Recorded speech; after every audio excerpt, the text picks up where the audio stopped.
जी मामा। हाँ मुराद बेटा, क्या अभी तक तुम्हारी मीटिंग चल रही है? मामा मीटिंग तो 5 बजे ही ख़त्म हो गई थी, लेकिन एक प्रॉब्लम हो गई है। प्रॉब्लम हो गई? क्या मतलब? क्या हुआ है? मामा मुझे अंदाज़ा नहीं था कि मीटिंग कितने दिन चलेगी, और मैंने वापसी की बुकिंग भी नहीं करवाई थी। सोचा था फारिग हूँगा तो करवा लूँगा, लेकिन अब ईद की वजह से मुझे कोई बुकिंग नहीं मिल रही। मुराद, मुझे पहले ही पता था कि तुम जरूर कोई ना कोई गड़बड़ करोगे। अब अगर फ्लाइट ना मिली तो क्या होगा? परसों ईद है। मामा आप परेशान ना हो, मेरी हमादुद्दीन साहब से बात हुई है। यहाँ एजेंसी में उनके कोई मैनेजर जानने वाले हैं, वो कुछ ना कुछ बंदोबस्त कर देंगे। मुराद बेटा, तुमने तो मुझे परेशान कर दिया है। देखें मामा, परेशानी वाली कोई बात नहीं है। कुछ भी हो जाए मैं ईद आपके साथ ही करूँगा, चाहे मुझे ट्रेन से क्यों ना आना पड़े। खबरदार जो तुमने ट्रेन से आने की कोशिश की तो। अरे इतना रश होगा उसमें, ईद का मौका है, मुझे पता है कि क्या हाल होता है ट्रेन का। ओके मामा। अच्छा मैं मैनेजर से मिल लूँ, फिर आपको बताता हूँ। ओके। उफ।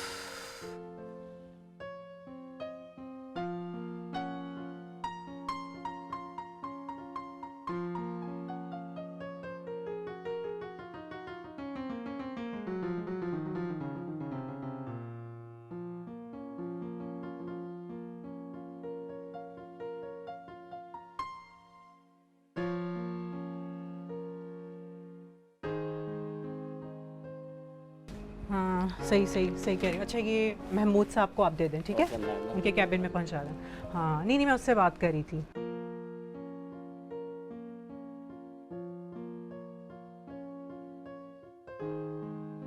इतना ज़्यादा प्रॉब्लम्स हैं और जी अस्सलाम वालेकुम। वालेकुम सलाम। प्लीज़। Thank you. अच्छा चलो ठीक है, ओके, फिर बाकी बातें डिनर पर होती हैं, ठीक है? ओके जी मेरा नाम मुराद अली है। वो इमादुद्दीन साहब ने आपको कॉल की होगी कराची से। जी जी बिल्कुल बिल्कुल, उन्होंने मुझे कॉल की है। वो हमारे बहुत ही मेहरबान अंकल हैं। मैंने बहुत ट्राई की है लेकिन I am really very sorry, कोई बुकिंग नहीं मिली। कोई चांस पे ट्राई कर लें। मुराद साहब, असल में मसला ये है कि ईद वाले दिनों में बुकिंग मिलती ही नहीं है। आप परेशान ना हो, बल्कि आप ऐसा करें ना कि इस बार ईद आप इस्लामाबाद में ही मना लें।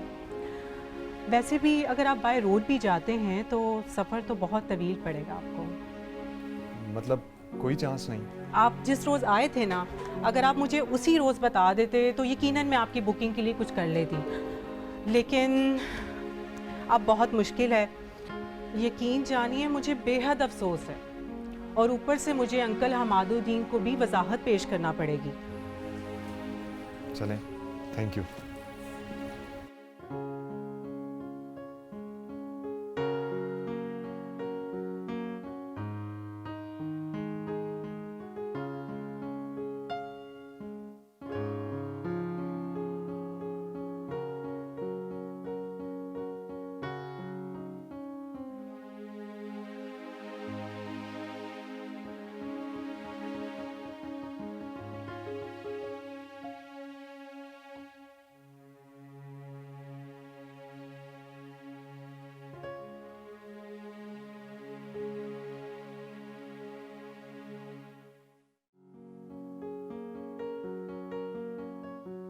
जी मामा, मामा वापसी का टिकट मिलने का कोई चांस नहीं है, और अब मुझे लगता है कि ईद इस्लामाबाद में ही करनी पड़ेगी। ओहो, चलो क्या किया जा सकता है।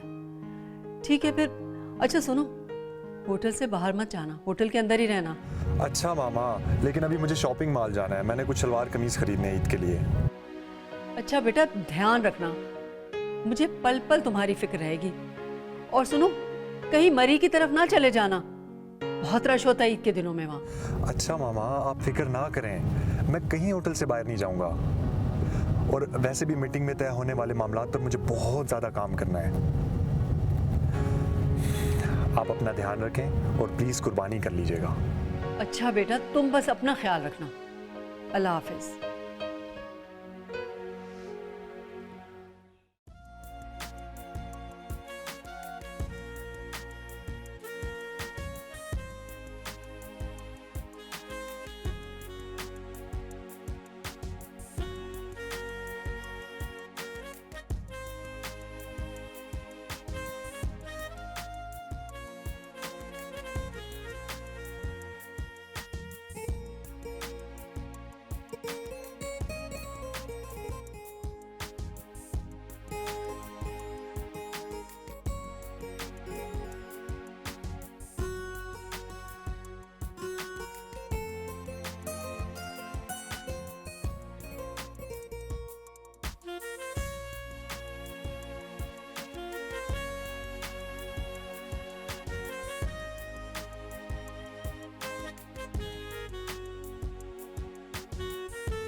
मेरे ख्याल से ये कुर्ता आपको बहुत सूट करेगा।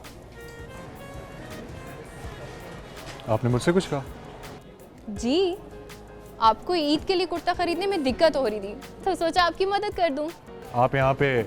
नहीं, मैं यहाँ पे सेल्स गर्ल नहीं हूँ।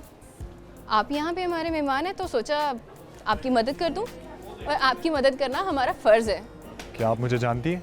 हाँ, अभी थोड़ी देर पहले ही तो आपको देखा था। खैर छोड़ें इन बातों को।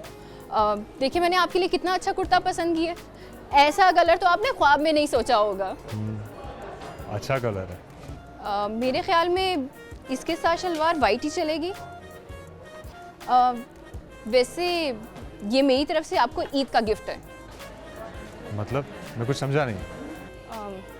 यहाँ समझाना थोड़ा मुश्किल होगा। अगर कहीं चल के हम लोग चाय कॉफ़ी पिए तो मैं आपको समझा सकती हूँ। चलें?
मैं अभी तक समझ नहीं पाया कि आप कौन हैं और मुझे कैसे जानती हैं। दुनिया में कुछ रिश्ते आप गिनों की तरह होते हैं जो एक पल में जुड़ते हैं और दूसरे पल में टूट जाते हैं। मैं उसी आप गिने की तरह हूँ। अब तक तुम्हारी कोई भी बात मेरी समझ में नहीं आई और तुम्हें देख के ये भी नहीं लगता कि तुम मुझे ट्रैप कर रही हो।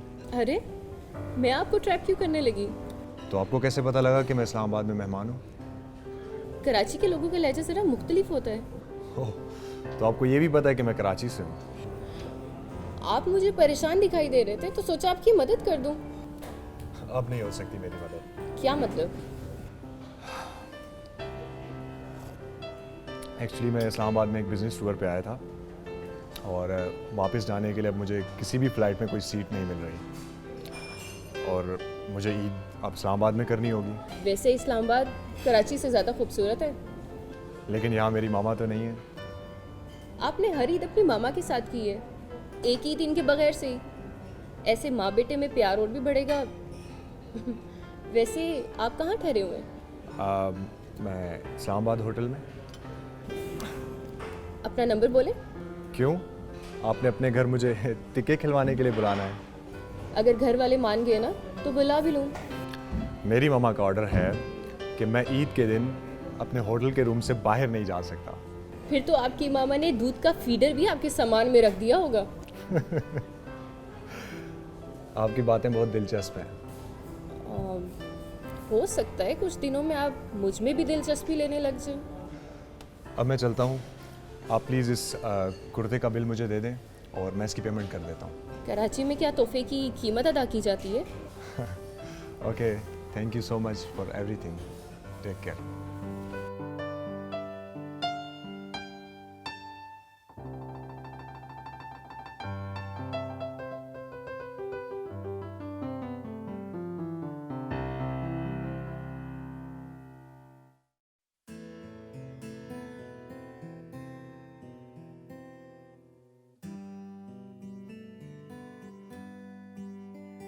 अस्सलाम वालेकुम। वालेकुम अस्सलाम। बेटे बहुत देर लगा दी, खैरियत है ना? कहाँ रह गई थी?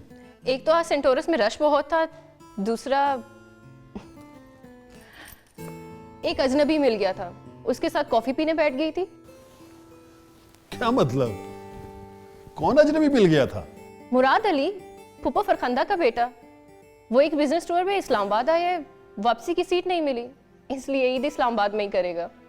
तो तुमने उसे कैसे पहचान लिया?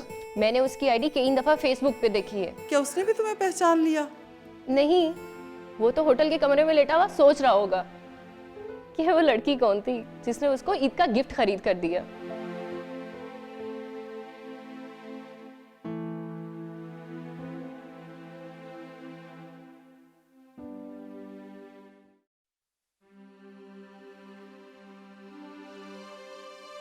कोई एक लम्हे में किसी पर इतना मेहरबान कैसे हो सकता है? मैं तो इस शहर में किसी को जानता भी नहीं। इसकी बातों में कितनी जिंदगी थी, कितनी अपनाइयत और कितना प्यार। अब मुझे पता चला कि मुझे वापसी की सीट क्यों नहीं मिली।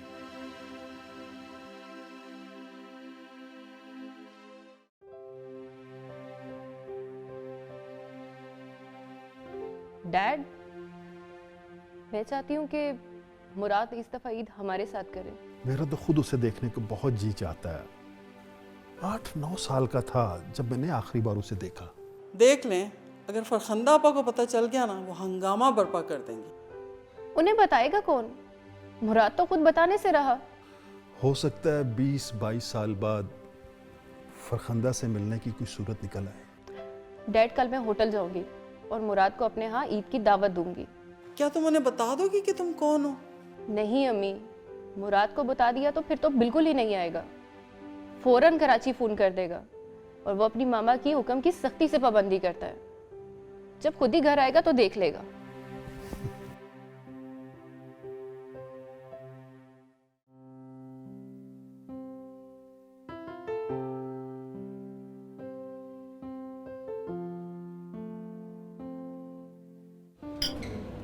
आप अभी तक कश्मकश में मुब्तला हैं? हाँ, मैं रात भर तुम्हारे बारे में सोचता रहा हूँ, लेकिन मुझे अभी तक कुछ समझ नहीं आया कि तुम कौन हो और मुझसे क्या चाहती हो। ऐसे तो कोई अजनबियों से ताल्लुक़ कायम नहीं करता। मैं सिर्फ यही चाहती हूँ कि कल ईद का दिन है और आप ईद हमारे साथ गुजारें। मैंने अम्मी अब्बू को भी बता दी है और वो भी यही चाहते हैं कि आप सारा दिन होटल में पड़े रहने के बजाय ईद हमारे साथ एंजॉय करें। वैसे मेरी अम्मी बिरयानी बहुत अच्छी बनाती हैं और शाम को हम सब मिलकर बीफ पार्टी करेंगे। तुम तो मुझसे ऐसे बात कर रही हो जैसे मुझे बचपन से जानती हो।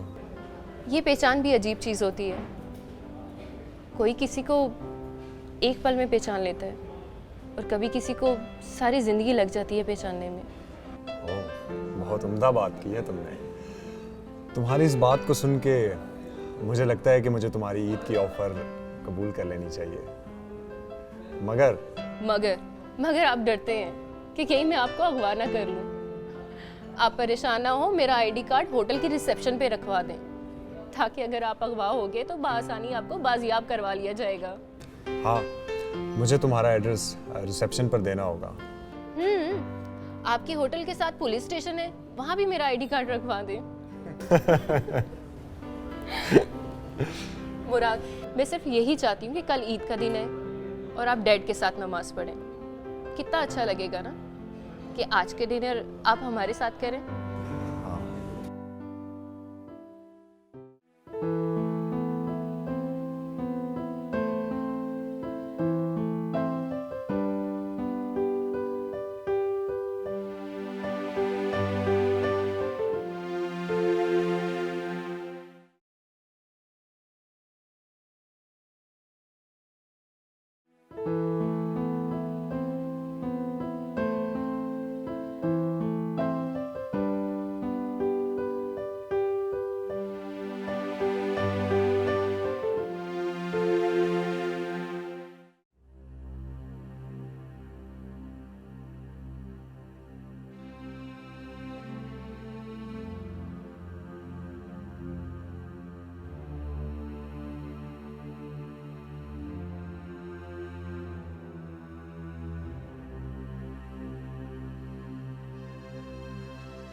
खाना तो मैंने बनवा लिया है, लेकिन मुझे नहीं लगता कि वो आएगा, क्योंकि फरखंदा आपा को अगर पता चल गया ना, वो तो कमरे से बाहर ही नहीं आने देगी उसे। बेटा, तुम्हारी मामा सही कहती हैं।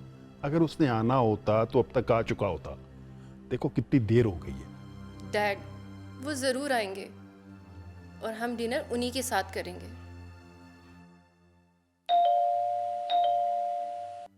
मुझे लगता है मुराद भाई आ गए। जाओ बेटा, जाके उसे ड्राइंग रूम में बिठाओ। जाओ जाओ जाओ।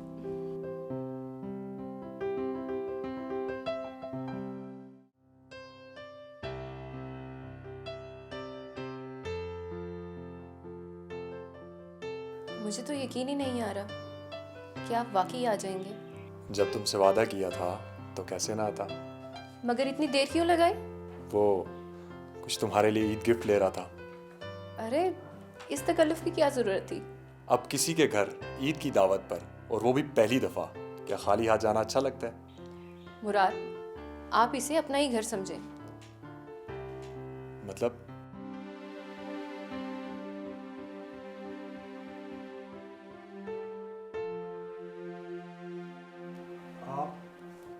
आप रिजवान मामू है ना? हाँ बेटा, मैं तुम्हारा रिजवान मामू हूँ।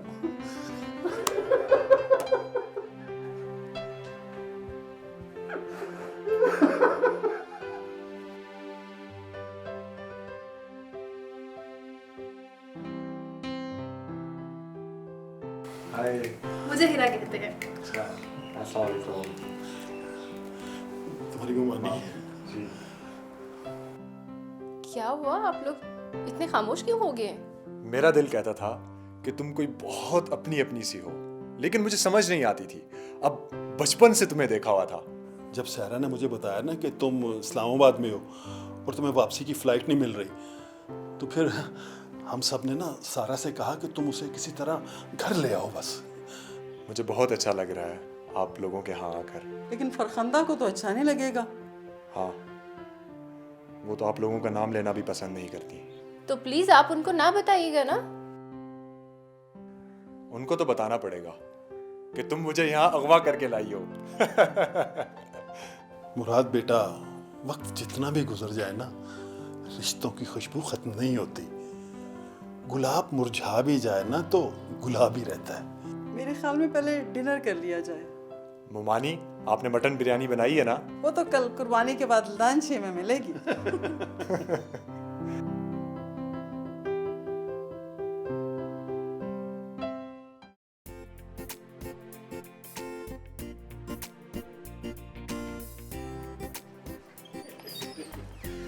बड़े अरसे के बाद ना ईद की नमाज पढ़ने का मजा आया।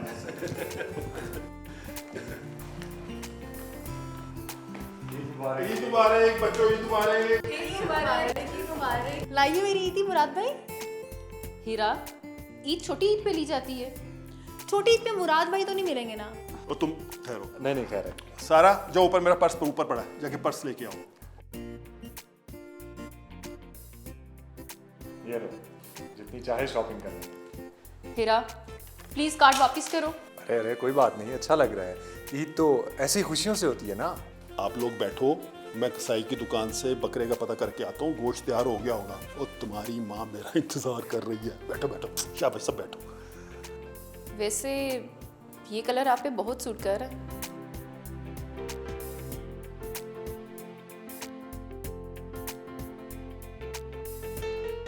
मुराद भाई इधर आइए आप, इधर।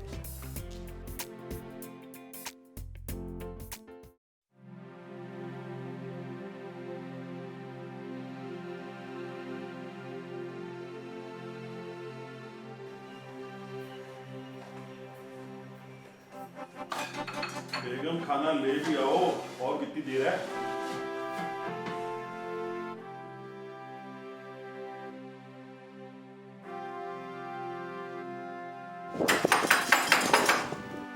आप लोग तो सब बिजी हो, मैं ही लेके आता हूँ खाना।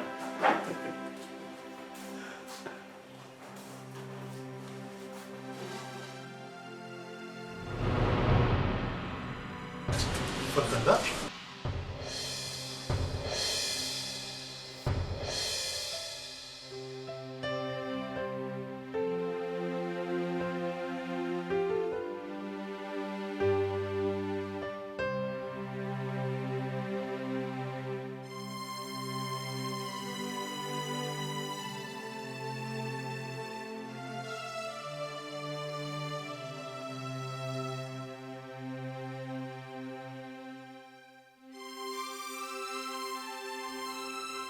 क्या हुआ डैड? बेटा बाहर फरखंदा आई है। क्या फूफो आई है? मारे गए। अब क्या होगा? डैड मैं जाती हूँ। बेटा तुम जाओ, मैं तो उसका सामना नहीं कर सकता।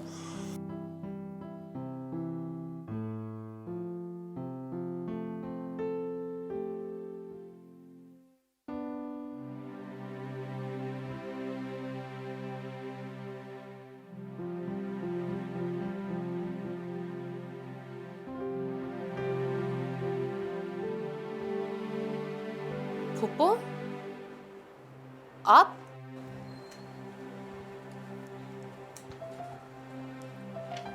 तुम रिजवान की बेटी हो? जी। आप फूफो आप अंदर तो आए ना। मुराद तुम्हारे घर में है? जी। उसे फौरन बाहर भेजो। मामा आप? तुम्हें तो कराची की सीट नहीं मिली, मगर मुझे इस्लामाबाद की मिल गई। मामा आप मुझे बता तो देती, मैं आपको एयरपोर्ट से पिक कर लेता। तुम बैठो गाड़ी में आके, बताती हूँ मैं तुम्हें। मामा आए ना प्लीज, यास्मीन मामी मटन बिरयानी बना रही हैं। तुम गाड़ी में बैठ रहे हो या मैं वापस चली जाऊं? फूफो प्लीज आप अंदर तो आए ना।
बेटा हमसे गलती हो गई, मुराद को हमें अपने घर लाना ही नहीं चाहिए था। डैड लड़ाई आपके और फूफो के दरमियान थी और सजा दोनों तरफ से बच्चों को मिल रही है। काश काश आपने फूफो को राजी करने की कोशिश की होती। बेटा आज तुमने अपनी आंखों से देख लिया है वो कितनी सख्त और जिद्दी हैं। फरखंदा का दिल पत्थर का है, पत्थर का। मैंने कई बार उसे समझाने की कोशिश की, उसे राजी करने की कोशिश की, लेकिन उसने मेरी बात नहीं सुनी। वो तो आज भी समझती है कि मुराद के वालिद के बिजनेस का और उसकी मौत का जिम्मेवार मैं हूं। मैं तुम बताओ कैसे? डैड मुराद ने तो अभी खाना भी नहीं खाया था। कितने शौक से उसने मटन बिरयानी बनवाई थी। वो खाना नहीं खाएगा तो मैं भी खाना नहीं खाऊंगी। बेटा बेटा मेरी बात समझने की कोशिश करो। कल रात मैंने तुम्हारे सामने मुराद को सारी हकीकत बताई है। वो समझदार आदमी है, बिजनेस के मामलात को समझता है।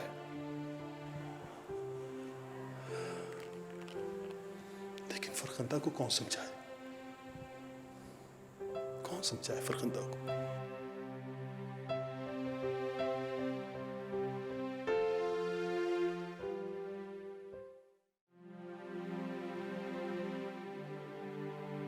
मामा आपने सारा के साथ बहुत ज्यादती की है। आपकी लड़ाई तो रिजवान मामू के साथ है। सारा ने आपका क्या बिगाड़ा है?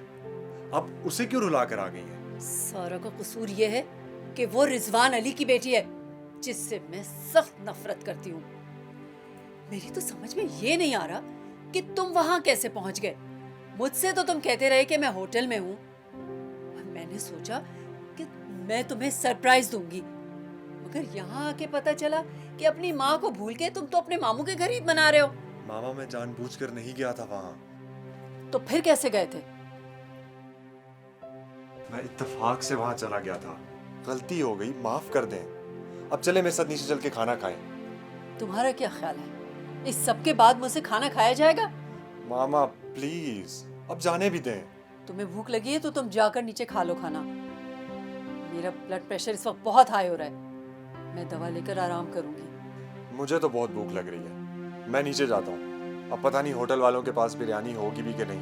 बिरयानी खानी है ना, जाओ उनके घर जाके खा लो बिरयानी, मगर याद रखना उसके बाद मुझे अपनी शक्ल ना दिखाना। मामा प्लीज आप आराम करें।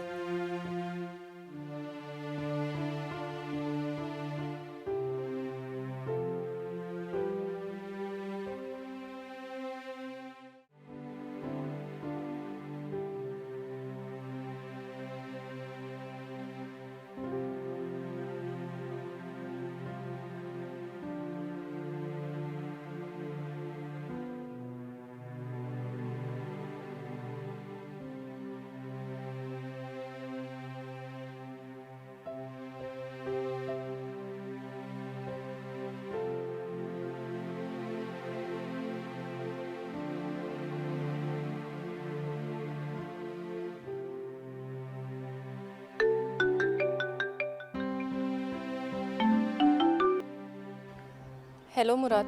हाँ सारा, कैसी हो? आई एम सॉरी मुराद, मुझे तुम्हें घर लाना ही नहीं चाहिए था। देखो ये तसादुम कभी ना कभी तो होना था। फूफो तो बहुत गुस्से में होंगी। हाँ, उनका बीपी बहुत शूट कर गया है, अभी वो दवा लेकर आराम कर रही हैं। ठीक है, मैं होटल आ रही हूँ, मुझे उनसे बात करनी है। नहीं नहीं, अभी वो बहुत गुस्से में है, अभी मत आना। गुस्से में है तो क्या हुआ, मुझे एक बार उनसे बात करनी है। देख लो कहीं मामला ज्यादा ना बिगड़ जाए। कुछ नहीं होता, मैं बस आ रही हूँ।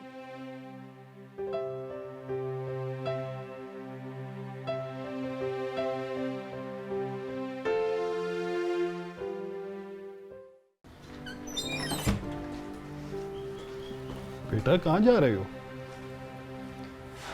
डैड मैं होटल जा रही हूँ, फूफो से बात करने।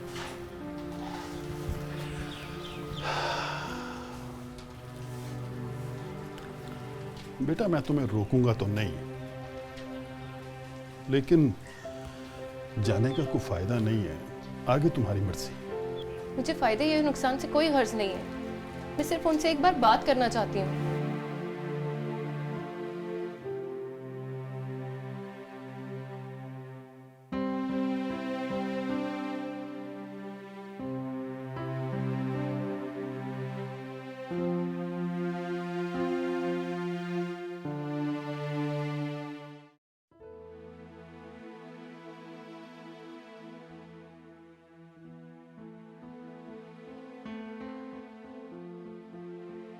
मामा कैसी तबीयत है आपकी? ठीक हूँ, जरा सर में दर्द हो रहा है। कुछ खाने के लिए ऑर्डर करूं? नहीं, मुझे बिल्कुल भूख नहीं है। यस।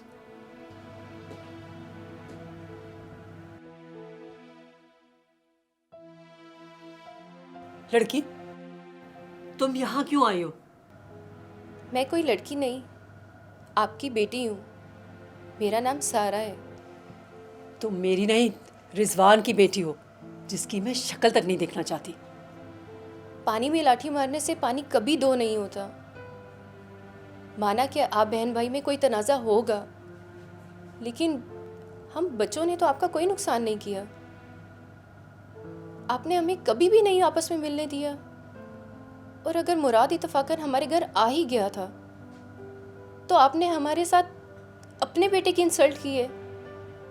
फूफो, हम आपकी औलाद हैं, आपके गुलाम नहीं हैं। क्या तुम मुझसे लड़ने आई हो यहाँ? हाँ, मैं आपसे लड़ने आई हूँ। जो नफरत आपने मेरे डैड और हमारे लिए अपने दिल में पाल रखी है, उसका कोई जवाज ही नहीं। आपने इस नफरत की इमारत अपने वसवसों और मफरूज़ों पर खड़ी कर रखी है। लेकिन अब हमें हमारी पुप्पो वापस चाहिए, जिसकी शफकत और मोहब्बत से हम सारी जिंदगी महरूम रहे हैं। मामा प्लीज अब इतनी संगदिल ना बने। सारा बिल्कुल ठीक कह रही है। आप अपनी नफरतों की सजा हमें मत दें। इस नफरत में आपने अपने भाई से 20 साल अलग रह के देख लिया है। अब प्लीज इस नफरत के बुत को तोड़ डालें। पुप्पो, जो हुआ प्लीज उसे भूल जाएं। तुम नहीं जानते कि ये 20 साल मैंने कैसे गुजारे हैं। काश आपने रिजवान मामू को माफ कर दिया होता। मामा, रिश्तों को कायम करने के लिए एहसार और कुर्बानियों से काम लेना पड़ता है। ये ईद कुर्बान सिर्फ जानवरों की कुर्बानी नहीं होती।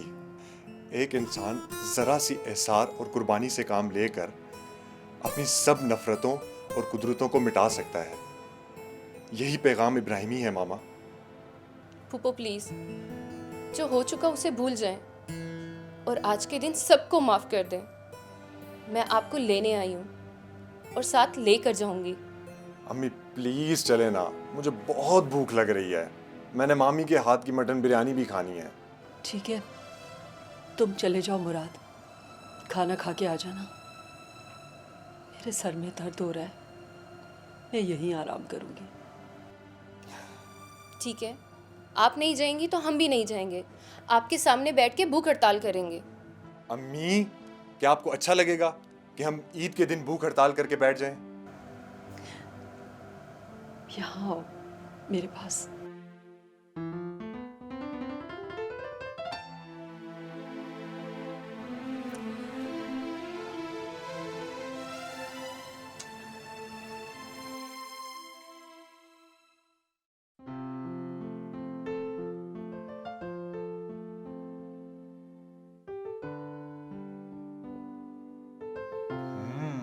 वाह मामी, बड़ी मजे की बिरयानी बनाई है आपने। सारा बेटा, तुम्हें बिरयानी बनानी आती है? नहीं पुप्पो, मैं नहीं बना सकती। तो फिर जल्दी से सीख लो। मुराद को बिरयानी बहुत पसंद है। रिजवान, सारा ने मेरे दिल की गिरा खोल दी, वरना मैं तुम्हें देखे बगैर इस दुनिया से चली जाती। और हाँ, अब सारा तुम्हारे पास नहीं रहेगी। मैं इसे अपने साथ कराची ले जा रही हूँ।